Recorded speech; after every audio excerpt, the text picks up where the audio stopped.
Alright, I've already made a video that was a narrative for everything that's going on. It's going to be released to all the media channels. It's put in a letter to all the little media groups out there. But there's another video I'm working on. And it's this one because I want to explain exactly what I'm doing. There's a little master plan unfolded here, and I want this on record, the time and date stamp for when the video was recorded and when it was uploaded to YouTube uh, will essentially cover everything in that regard. Um, Now, I've been talking to a state trooper from the State Police Professional Standards. It's their version of well, they go into investigate whether cops have committed crimes or acted unprofessionally or anything else. His name is Lieutenant Deeds. Now, Lieutenant Deeds has made a lot of excuses for me for stuff that's gone on and wants to see all my evidence and basically wants me to give him everything so he doesn't have to investigate. The problem is he's an investigating officer, so it's his job to investigate. When he doesn't investigate, I'm labeling him as part of this conspiracy for covering up wrongdoing by police officers.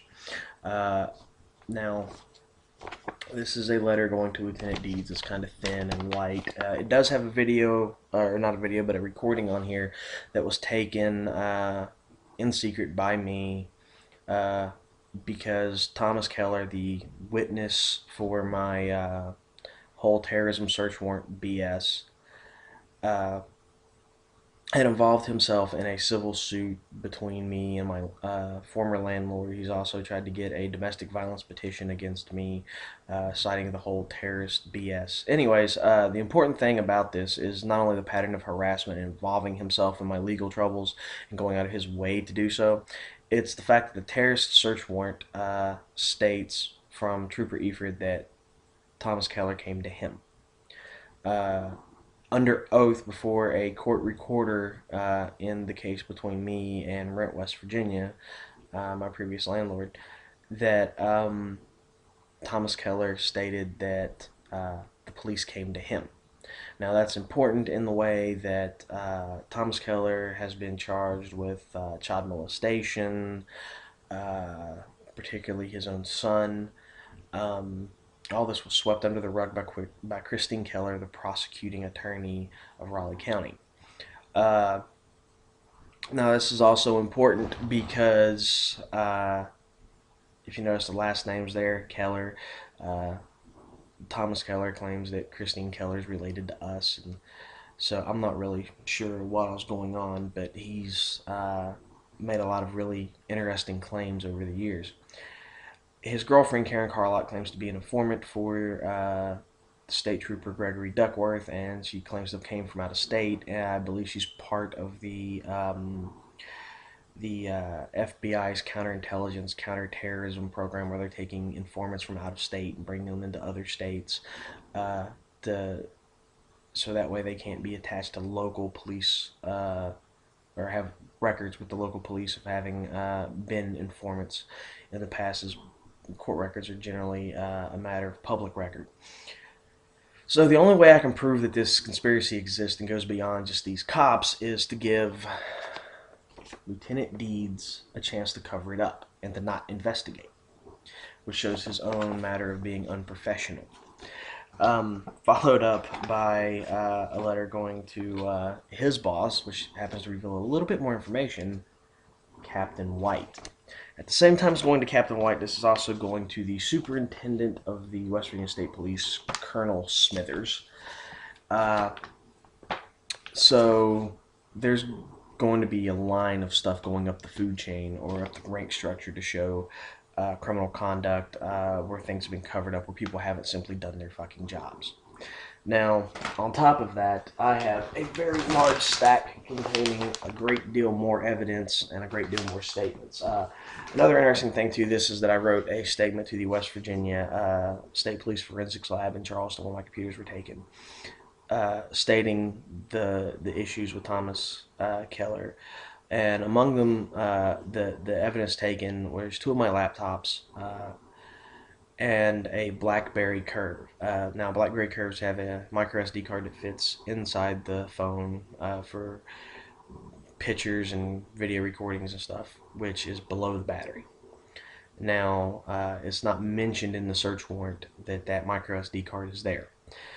On that micro SD card is a recording of an argument between myself, Thomas Keller, and Karen Carlock, where I called out Karen Carlock for claiming to be friends with a state trooper named Greg, who was identified through my mother as Gregory Duckworth because Karen had made that statement before. She had also been involved in a situation to where she alleged that her ex-boyfriend Ricky Pazich had child porn on his computer. He came down, gave his computer to the state police, which happened to be her good friend Gregory Duckworth, who took the computer, did the investigation, didn't find anything, and then gave the computer back to Miss Carlock. The problem is the computer belongs to Ricky Pazich. He can prove that it is his, has the receipt for it and everything else. The state police will do nothing about it. They won't investigate. They sweep it under the rug. There's a lot of issues here with these people and a lot of informants that I'm aware of, particularly Tammy Violet, April Farmer, Kelly Farmer, Rachel Farmer, Christy Farmer, who is April Farmer's daughter and who had died of a drug overdose, inspired by her mother, who's been going around bragging about it to everyone else. Tammy Farmer is her son-in-law Richard Frank is also an informant for the police, I believe for the feds as well, being guilty of counterfeit money, grand theft, assault, malicious wounding, even counterfeiting. Everything gets swept under the rug, allowing these people to go out and commit crimes and be the instigators for 90% of the crime in the area. Now, the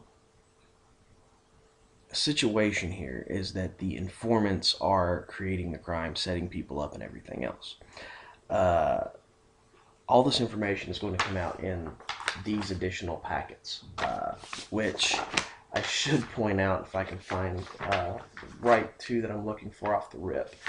I was told and I recorded the phone call that my computers were given over to the U.S. Attorney's Office. Well, the problem is I wasn't charged with terrorism, and the state police, which claimed to have found child pornography on my computer, which again, that little micro SD card from my BlackBerry Curve states, or has the argument between myself and Thomas Keller, where I mentioned that I had caught him downloading child pornography, or trying to download child pornography, and that he himself had not even bothered to defend himself in the recording. So as a standard, silence is admission of guilt. Since he has molested his son, or been accused of molesting his son, I've seen him doing certain things which I felt was inappropriate, including the whole trying to download child porn, which basically goes on to say that the police, FBI, which all of that, the people who are protecting these informants are protecting child molesters, rapists, men who abuse women, the worst of the worst criminals, under the guise of letting them go out here and arrest people who are perpetrating lesser crimes. Anyways, to my point, Booth Goodwin is the U.S. Attorney for this area, or this part of West Virginia. Included in here is a audio recording of Mr. Keller's statements under oath, which means that either A, Thomas Keller lied in the search warrant and lied under oath saying that the police came to him, or B, he lied to the police officers, B, the officers lied in saying that Thomas Keller came to them. Either way, it throws the whole warrant into suspicion on top of things that were already not there. In fact, Thomas Keller hasn't been charged with reporting a false terrorist claim or anything else. This is going to the U.S. Attorney here in, or the head U.S. Attorney here in Beckley, West Virginia, the southern West Virginia area that these people are in charge of. Um, Mr. Goodwin here was appointed by President Obama himself. So I want to see exactly how much or how well this person appointed by our president does his job. Which I think once pressure starts getting put on them, it'll get swept under the rug. But that's okay because a copy of this also goes to the U.S. Department of Justice and the U.S. Attorney General Eric Holder. Um, Again, we're going to see how the U.S. Attorney General deals with the FBI falsifying evidence, allowing informers to commit greater crimes than the people who they are informing on. And there's already been several issues with the FBI falsifying or FBI informants helping people to conduct terrorist attacks. In fact, it was recorded in a known fact that a FBI informant had developed the bomb using live material for Timothy McVeigh to conduct the Oklahoma City bombing. That the FBI could have stopped it at any time, but didn't. So you have to ask some questions here, and then there's issues where the VA hospital has covered up the fact that I've been harassed by Veterans Affairs Police, that a nurse at the VA hospital who happens to be related to a local police officer overdosed me. Well, actually, not only overdosed me, but gave me a hallucinogenic compound, a drug that acts kind of like speed or acid, after I sustained a head injury simply because it showed up positive in my system that I had been taking Valium, which I was prescribed by the VA hospital for the harassment from all these officers. Uh, Now, on top of that, this whole situation, and the reason I'm laying out this little plan here is because I want to show that this conspiracy goes above just these police officers. In fact, attached in a copy of this is the discovery material from Marlo Jordan. Marlo Jordan and Eric Harris are two friends of mine. Marlo Jordan is actually a student of mine in martial arts, uh, particularly ninjutsu and jujitsu. Um, he, the the situation as it stands is that most of the information here, which brings up my name a great deal in this, comes from the police officer's notes. There's also video recordings of where the officer has tried to entrap me, set me up, violated my Fifth and Sixth Amendment rights, uh, has covered up for the fact that the informant who made the accusations against me doesn't even place me there. Uh, he arrested Marlo Jordan and Eric Harris under the pretense of having them admit to something they didn't do, and in turn get them to point the fingers at me and say that I'm the kingpin and everything else. I've also dealt with another informant, I believe, for the FBI, or at least for the police, a young man by the name of Brandon Smith, who, when I addressed the fact that I modernized my ninjutsu system with infantry tactics and everything else, brought up the fact that I do have some training with explosives and wanted me to build him a pipe bomb. And I didn't do it. He asked me how to build a pipe bomb, and I said, pipe, and you put gunpowder in the pipe because in order to get gunpowder, you have to pass an NCICS background check. And you really can't do that. It's the same requirement you have to go through to legally get a firearm. Uh, Knowing he couldn't do it, which is essentially something you can find on the internet, Anarchy's Cookbook, or anywhere else. So it's publicly available information. Uh, and when he wanted me to build him a bomb, I refused to do so. Again, another series of entrapment. He was wanting to use the bomb to blow up and kill another informant for the FBI, all in the process of trying to entrap me to justify this terrorist search warrant. The fact of the matter is, the fruit of the poisonous tree doctrine, the police can't even charge me for the child porn on my computer because the warrant was originally gathered. The warrant was originally there for terrorism. And the person who was the witness against me for the terrorism plot was someone who has reason to falsify evidence against me to protect himself in the fact that he molested his own son.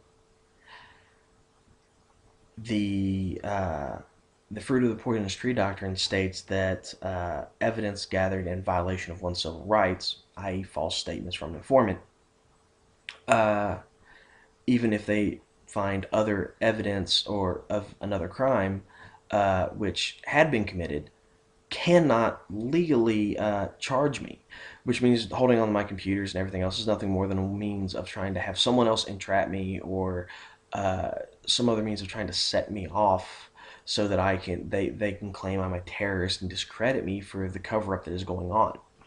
Uh, in lieu of this, a great deal more information is here. And incidentally, some of the stuff that goes into is the fact that these informants have blatantly pretty much pandered children, allowed child molesters, sex offenders, murderers, rapists, the worst kind of criminals out there to go free so they can catch, drug dealers and people just trying to get by and survive, making money however they can. The majority of the crime committed is committed from these informants or incited by these informants. Uh, in addition to the information that is going out to these people to prove that they're not going to do anything, this is a vast conspiratorial cover up from our government. I'm also sending out packets of information to the VFW as I'm a veteran, and this does involve discrimination against me as a veteran. It's also going out to Infowars.com. Alex Jones, who's often credited as being a conspiracy theorist, but this conspiracy and cover up actually violates a lot of his conspiracy theories and pretty much proves most of them. Uh, the American Center for Law and Justice. I'm not trying to seek any sort of money or payment out of this. I don't want them to go in and sue the government to pay me for redress of grievances at this point in time. I simply want lawyers who defend someone's civil rights and constitutional values to be able to go out and be an advocate for me and to speak up for me and point out a lot of this stuff was criminal. Including the fact that when I turned in evidence of the cop trying to set me up and harass me, of other informants trying to conspire with me and motivate me to go kill the other informant who set me up, who was threatening a friend of mine and everything else, who at the time was a minor, so I can't give you her name. Uh, Essentially, covered it up. The Raleigh County Prosecutor's Office didn't want to take the evidence because they're not an investigative body, even though the evidence was exculpatory evidence. And exculpatory evidence is evidence which can be used to prove your innocence. They didn't want to have evidence that could prove that the police officers violated my civil rights and may have did falsify evidence against Eric Harris and Marlo Jordan.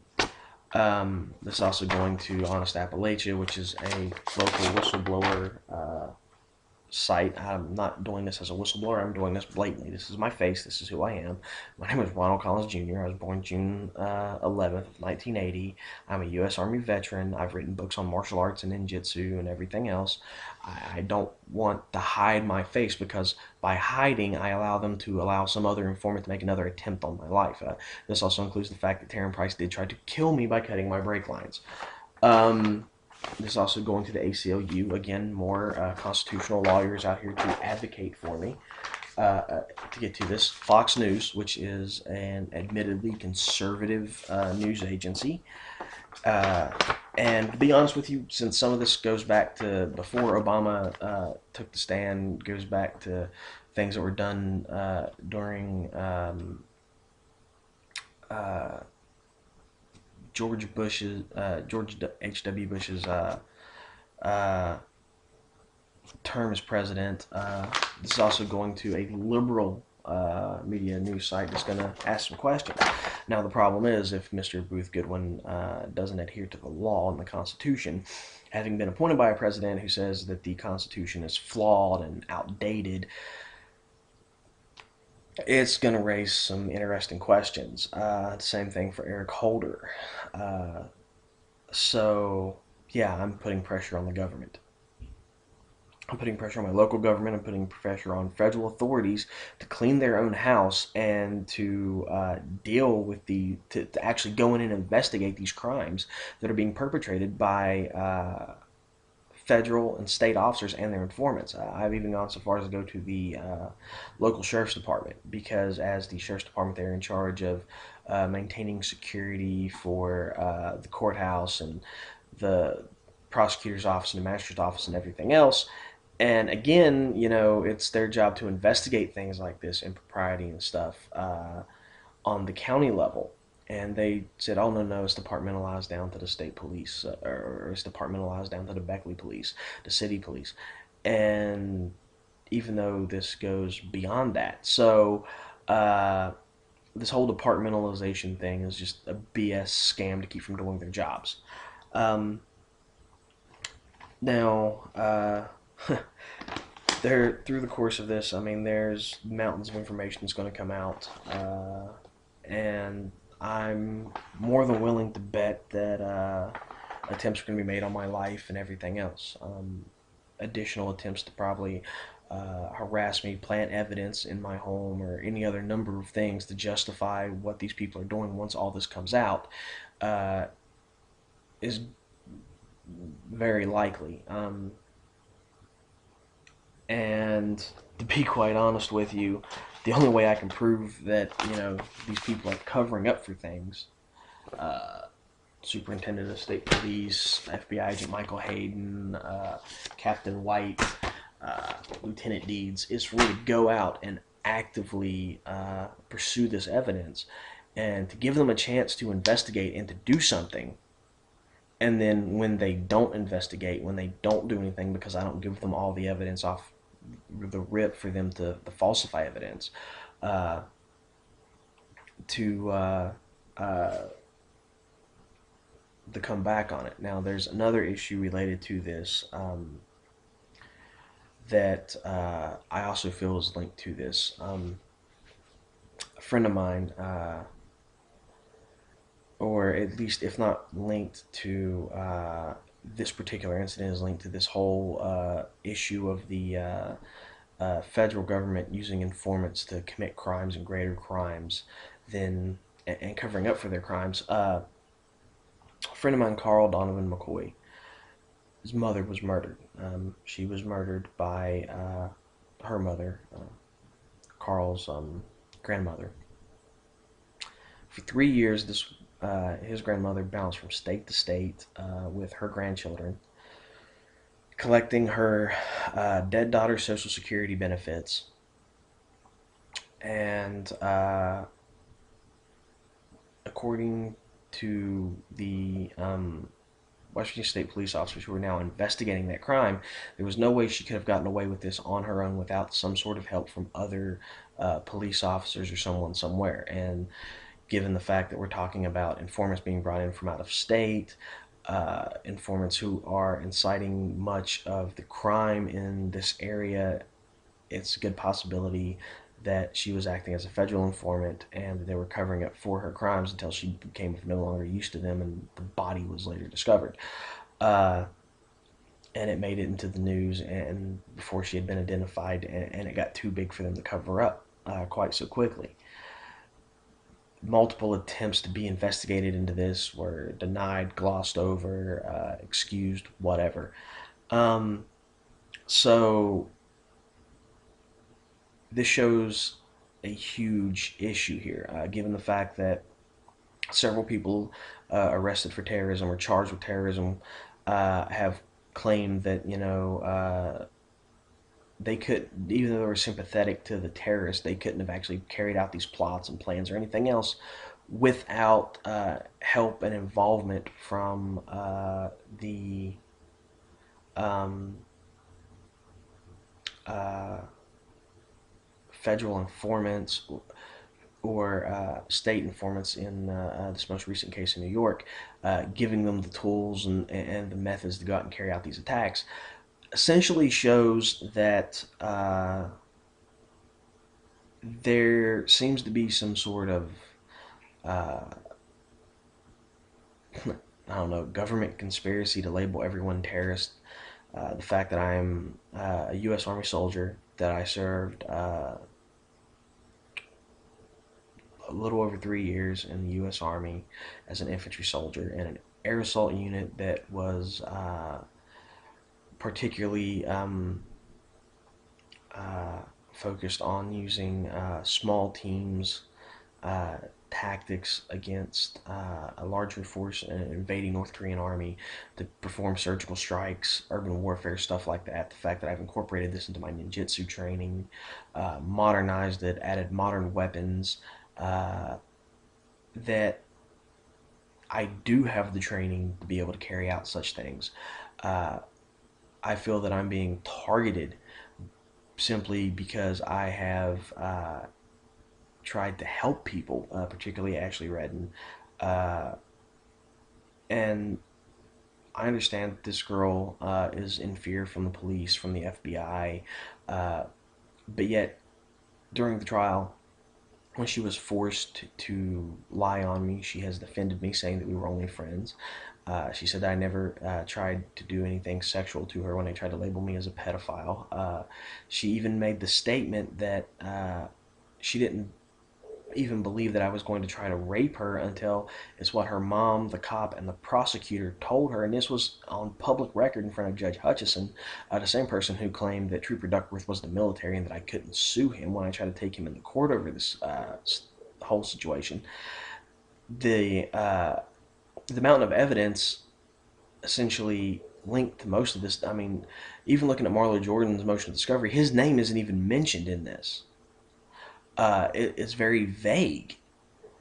The fact that that as addressed to Captain Rogers, the Beckley Police Department, that the officers, or particularly one of the officers, an officer named as Capart, had contacted me over some graffiti BS and harassed me until myself, Marlo Jordan, Eric Harris, and my cousin Jack Grimes all came down to the Beckley Police Department so they could see it was us. We weren't on video. Uh, Putting up graffiti, gang signs, in a train tunnel with video cameras, uh, all essentially goes back to the fact that they had prior contact with us. They knew who I was. They knew who my associates were, and that they were attempting to harass them through a known informant, namely Taryn Price, who me and Taryn have issues over him threatening to harm his girlfriend at the time, uh, mother, who's in a wheelchair, and her physically handicapped sister. That there were issues of rape coming from her step grandfather and everything else, and that he has exploited that to essentially make this girl his slave. And the police are covering up for it. Other instances in this case will show that other girls that I was around during the whole issue with when I was first around Ashley Red have also been placed in situations where informants have essentially and including informants in our own families, in some cases their own parents, uh, have basically placed them with or in situations where they would be harmed and they would be harmed by other informants, and this would all be swept under the rug. So I'm making a record of this before I send out any of these packets or anything else, so that everyone understands the entire scope of what I'm talking about, how large this is, and exactly what I'm claiming. So if anything happens to me, there's a record. This won't be included in the media letter or the letter going out to the media and to the VFW and the ACLU and the ACLJ. This will be something else hidden on the internet that will come out if there is an attempt and I manage to survive, or if something happens and there is an investigation. There is a record of this and a record of my little plan as to what happened in case I end up going to jail, to be able to show that you know I was actively working in uncovering this conspiracy. I'm not trying to resort to shooting people or building bombs or killing anyone. That I'm trying to bring this whole conspiracy to light, even though I do fear for my life and the lives of my friends and family.